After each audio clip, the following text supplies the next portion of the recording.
Sejam bem-vindos ao canal Cadê a História? A história está perto de nós, pois muitos acontecimentos lá do passado estão ligados ao tempo presente. Você imagina que há um pouco mais de 100 anos atrás o mundo enfrentava uma grave pandemia que se espalhou rapidamente por causa da Primeira Guerra Mundial? Sim, veremos essa questão hoje. E também veremos o desfecho emocionante da história de Massimiliano Cremonesi que havíamos prometido no vídeo anterior. Fique conosco.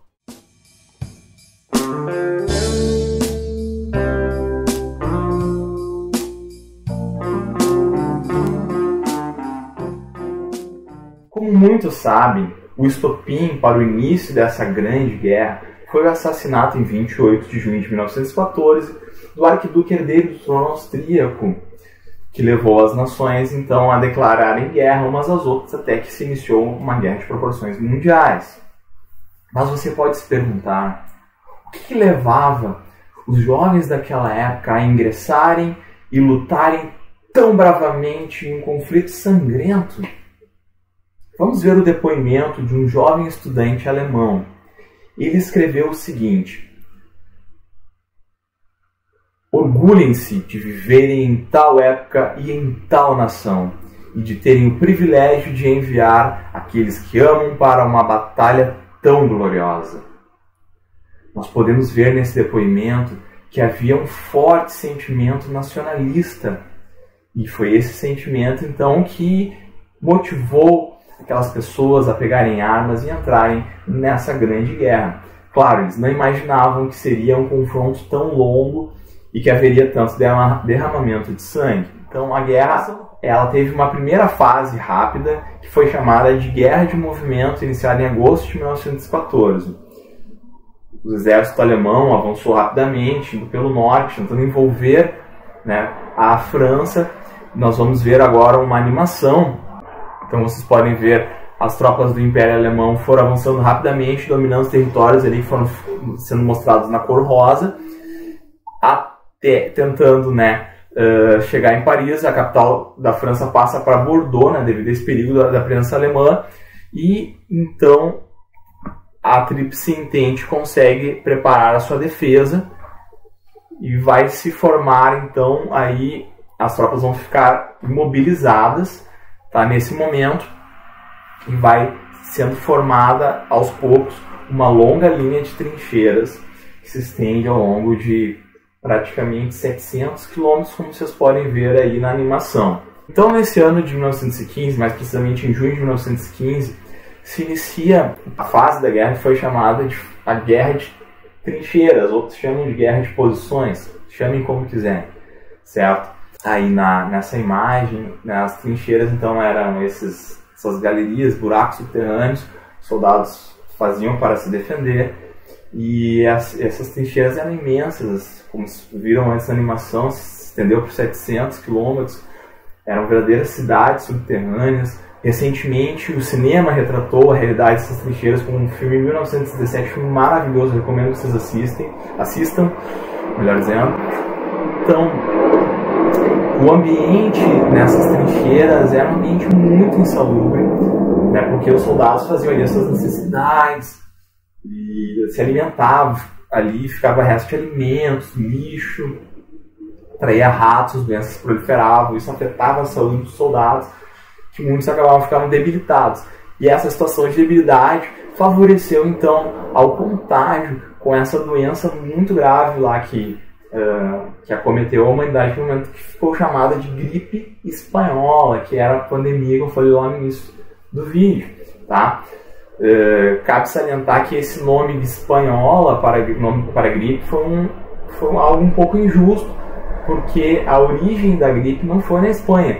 Uma hipótese é que a gripe tenha surgido nos campos de preparação para a guerra no Kansas, no estado dos Estados Unidos, e ali então, por causa dos contatos da guerra, uma guerra mundial, então essa gripe se espalhou rapidamente, chegou no Brasil, teve efeitos também muito graves no Brasil, até o momento que as autoridades optaram por alguns isolamentos restritos naquele momento.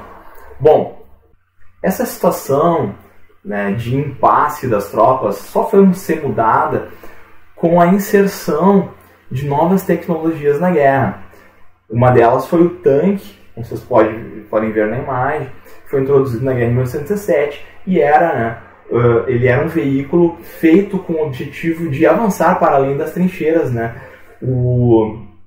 Esse veículo, então, ele era movido por uma esteira, né, rolante, justamente para poder atravessar por cima dos arames farpados e avançar além das trincheiras. Também nesse momento é introduzido o avião de combate. Em 1916, então, os aviões, que até então eram usados só para observação aérea, se cria, né, uma hélice no avião sincronizada com a metralhadora e então aí o avião se torna uma máquina de combate. Os aviadores naquele momento se gabavam do número de aviões abatidos e o maior recordista em aviões abatidos foi esse jovem que vocês estão vendo na imagem, o alemão Manfred von Richthofen, que chegou ao recorde de 80 aviões abatidos. Vocês devem imaginar a festa que os ingleses, também franceses, fizeram no momento que conseguiram abater o avião do von Richthofen, que, por pilotar um avião vermelho, ficou conhecido como o Barão Vermelho. Conhecem essa expressão? Outro elemento que dinamizou a guerra, tá, foi a entrada dos Estados Unidos. Mas o que levou os Estados Unidos a entrar nessa guerra?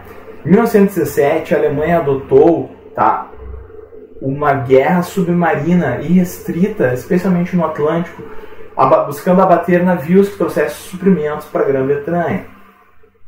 Acontece que nisso muitos navios dos Estados Unidos foram atingidos, tá, e até alguns do Brasil. Então, depois de uma certa resistência do Congresso norte-americano, os Estados Unidos então declaram a guerra em 6 de abril de 1917 e o Brasil então vai logo atrás também declarando guerra contra a Alemanha, contra os aliados da Alemanha.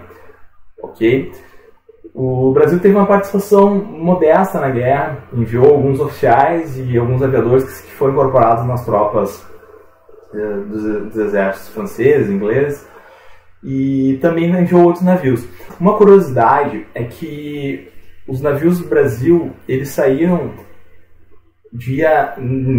saíram em maio de 1917 e só puderam chegar na Europa em novembro de 1917 porque ficaram detidos na costa africana em função, né, dessa grave pandemia que se espalhava, né, a contaminação da gripe espanhola.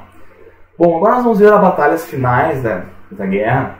Como vocês podem ver na animação, a Alemanha tenta uma última ofensiva com a finalidade de derrubar ali a França, avança durante um determinado momento, mas tem que recuar.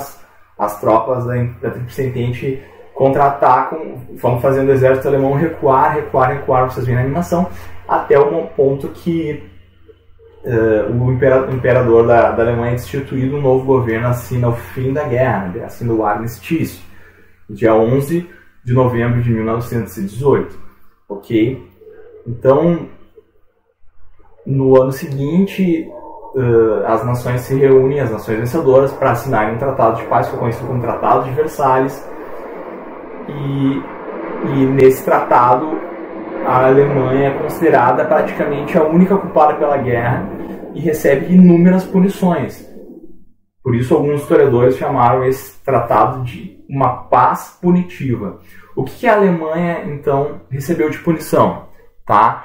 A Alemanha, ela perdeu o território da Alsácia-Lorena, perdeu colônias, teve que pagar uma indenização gigantesca em dinheiro, né, aos vencedores, teve seu exército limitado a apenas 100 mil homens, foi proibida de fabricar navios de guerra. Então tudo isso criou um sentimento de revanchismo alemão, tá? Ou seja, esse tratado não resolveu bem a guerra. Então agora, como eu havia prometido, nós vamos ver então um desfecho da história do Massimiliano Cremonese. Assista conosco.